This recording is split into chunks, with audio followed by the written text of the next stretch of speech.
All right, one of the news of the day come from Paris, where PSG finally got a new manager. Everybody heard about the scuttlebutt on Luis Enrique replacing Christophe Galtier. It had been a while of negotiation. Really, it was pretty much Paris and Christophe Galtier coming to terms because Christophe Galtier has still some years in contract left. So they had to, negotiate with him how much they're going to pay him before they let him go. And Christophe Galtier was not going with not fighting pretty much. So Paris agreed to pay him, I think it was 6 to 8 million euros for what was left out of his contract to finally announce Luis Enrique.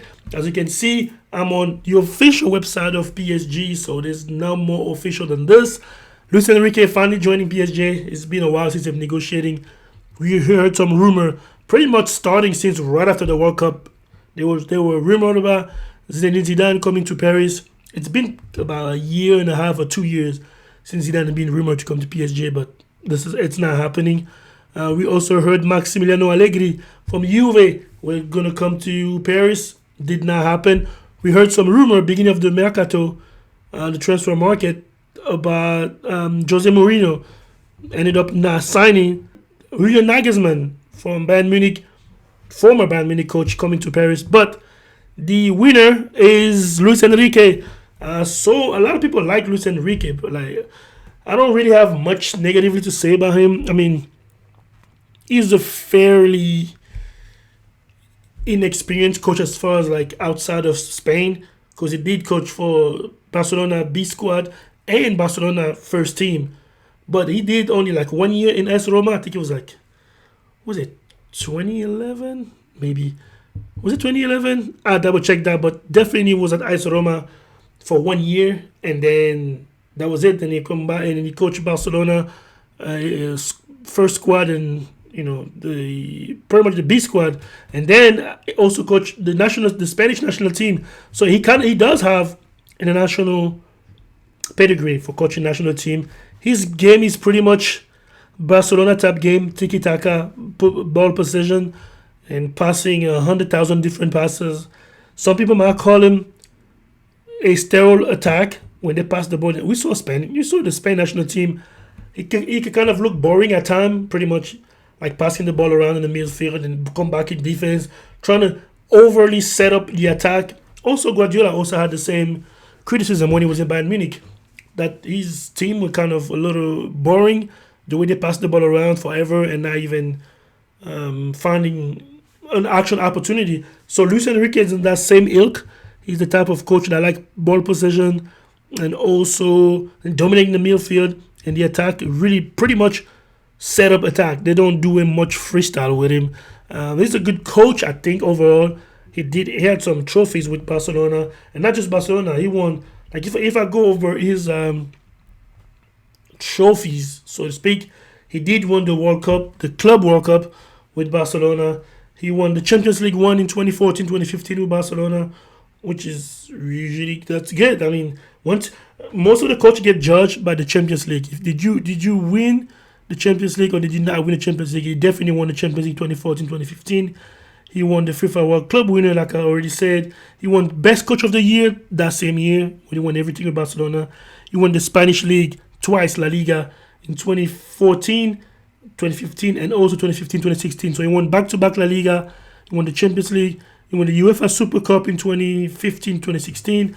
He won the Spanish Cup 3 times, 2017, 2016, 2015. And he also won this Spanish Super Cup, which is the winner of the league and the winner of the Copa del Rey. So he has a pretty good resume. Problem is, all of it was with Barcelona. And that Barcelona team had Leo Messi and everybody we know about. So he hasn't actually won anything outside of that Leo Messi Barcelona. So that's kind of the issue where people kind of split on him. There was a survey in France as of what people think about Luis Enrique. He did win it. It was, I think, 58% positive feedback, I think, to 40% negative feedback, and the rest of them remain, in the middle. They didn't have an opinion on him. So we'll see. He did. I mean, he say whatever you need to say in the press conference when he get introduced. He says he's gonna play possession. He's gonna play attractive attacking football. he's gonna give the young player the chances, which that's kind of true because whenever he picked up the Spanish team, he kind of pushed away the legend of. And I remember criticizing him way back in November, maybe October, when I got the Spanish team that he left Sergio Ramos. He left a lot of old but iconic players from the Spanish team. So when he said he's gonna bring the youth on PSG, I tend to believe him. But yet again, leaving great players out of the Spanish national team is not as challenging as leaving great players at club level, because club level is really pretty much 9 months a year where you got to talk to the journalists every day. When it's a national team, you have a small window. The World Cup is like 1 month, so you can kind of avoid some type of pressure. But as far as the club level, especially Paris, the French media, they're gonna be on his head to trying to find some holes, poke some holes on his resume, so to speak. So, but yeah, he did say he's gonna play some young players. We did see that Paris, the way they're recruiting right now, they tend to recruit young, and that's what make me tend to believe him when he says he's prefer young players gonna listen to his philosophy and execute rather than already established players who just want to do what they want to do because they're the superstars. Now it's gonna be interesting to see how the dynamic comes between him and Kylian Mbappe. Mbappe is pretty much the type of player that does whatever you want to do, regardless of who's the coach. So let's see if can Enrique be as firm as he was Barcelona and in the Spanish national team with player like Mbappe or Neymar if Neymar stays there. We know there's some rumor Neymar might be out, but as far as I know, Neymar has always stated he's going to stay in Paris. So he's going to have to do with these two. How does he implement his philosophy with these two?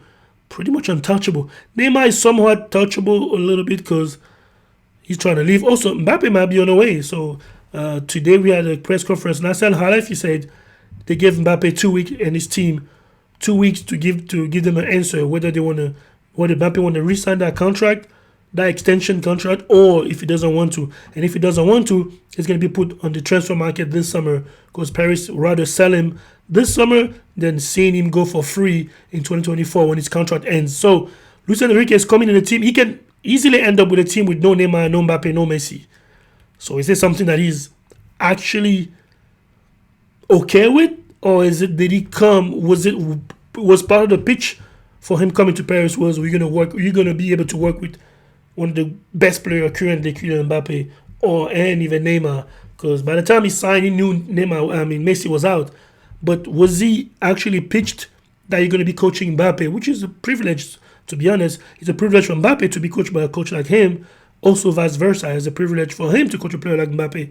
But he can actually end up, by the end of the summer, by the time the transfer window is over, he can end up with a team with no Messi, no Neymar, and no Mbappe.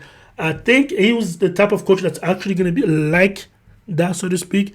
Not just because I'm not saying he can necessarily do better with a team with none of these 3 stars, but if you're actually going to implement your philosophy, I think you'd rather have players that are going to listen to what you're saying as opposed to superstars that are going to want to do what they want to do.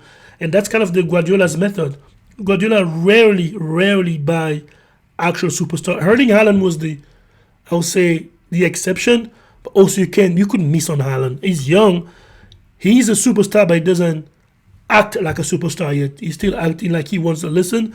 So that's kind of like, I think, why Guardiola got him. Guardiola in general, he doesn't do too well with superstars who have big heads. And so does Luis Enrique. So we started hearing the transfer rumor from Paris. Marco Asensio left to Real Madrid. Is going to end up in Paris. Everything should be okay. They should be announced in the next. Now that Luis Enrique has been officially announced, the next few days we're gonna see the players that already signed to Paris coming there. So we have Marco Asensio, definitely, Skriniar from Inter Milan coming to Paris. We got the offensive midfield from Mallorca, King-In Lee is coming. That's a good player that I like. I think he's gonna fit in with Luis Enrique's philosophy. Now Paris is trying to get a number 9, either Victor Osimhen or Randal Kolo Muani. Those are the 2 that we've heard the name. Harry Kane was in the mix, but personally, I don't think Harry Kane was really in the mix. I think it was just Harry Kane's camp putting PSG in the mix so that Bayern Munich can up the price or Man United can up the price. I don't really see Paris getting Harry Kane. He doesn't fit their style. Also, he likes to be the center of the attack, which everybody knows Mbappe is the center of attack in that team. Also, Paris is rumored to want Moussa Diaby's back. It's been about 6 months to a year they're trying to get Moussa Diaby. Some of the board member inside Paris Saint-Germain don't really want him back because he was at Paris and they let him go for nothing. And now for him to come back, they're going to have to break the bank for him. It kind of feels like, you kind of wear the idiot bag if you could let the man go pretty much for free. And now you're going to pay like 70 million to get him or 60 million to get him. So it would be great if you can have Moussa Diaby. Yet again, he's only coming to Paris if there's no Neymar. Because Moussa Diaby at Leverkusen, he plays all the games. He's used to it now. He's not coming back to Paris and just be a bench player. Same for Xavi Simon. He went to PSV Eindhoven. He was just a squad player, not even. He was just a reserve player. But this season he exploded. He one of the top scorers of the Eredivisie in Netherlands. He played all the games. He scored a ton of goals. But Paris has a release clause for him. Paris can get him for 6 million. But now he costs about 50 million. But Paris, when they sold him to PSV Eindhoven, they added a clause that said we can get him back for 6 million if the player wants. That's the key. If the player wants. So far, Xavi Simon is still bitter about PSG letting him go. He doesn't want to come back to Paris. But we see how that unfolds. Maybe Paris can promise him that, okay, look here, we're going to get you, but you're not going to stay here. We just want the money. Because they know his market value is up now. It's about 45, 50 million. If Paris can get him at 6 million and sell him back at 40, that's a good, that's a good trade-off. So maybe they can work something out with his agent and say, we know you don't want to come back because the way we treated you and you think you need a lot to play a lot of games, especially now that he's starting in the Netherlands national team. He doesn't want to come back to a team where he's going to be on the bench.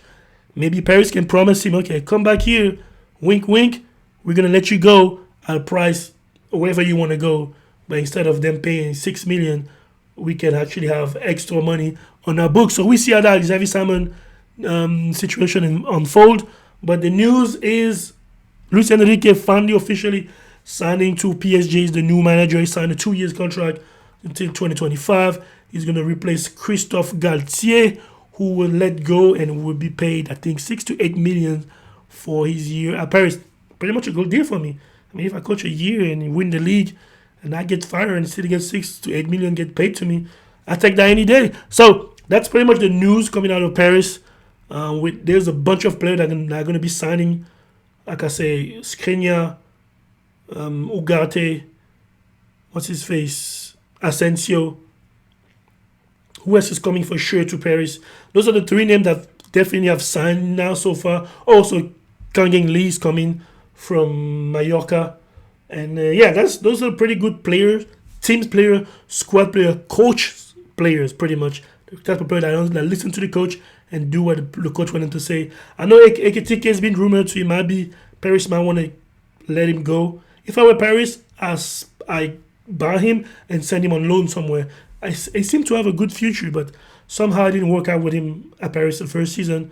But just because it didn't work in the first season doesn't mean he's never going to work out there. So if I were Paris, I'll be cautious, especially this thing, exactly what happened with Moussa Diaby, Christopher Nkunku. These two left like they went no business, but now they're big players. Nkunku just signed to Chelsea, and Diaby is a big-time player at Leverkusen. And Paris needs to be careful not to let their young and go. Also, Xavi Simon. So Paris need to be more careful about letting their young player leave for pretty much nothing, because those players are actually talented. We've seen the past 4 or 5 years, Paris has been producing a lot of young talent. But anyways, the news right now is Luis Enrique is the new coach, left the Barcelona and the Spain national team. He's landing now in PSG. What do you think about Luis Enrique? Is it the type of manager you like? Do you think he's going to succeed in Paris? Or do you think he's going to be like all the other ones, Pochettino and Galtier, etc., etc.? Or do you think he's going to be the one taking them to the next level? So let me know in the comment below, and see you guys on the next one.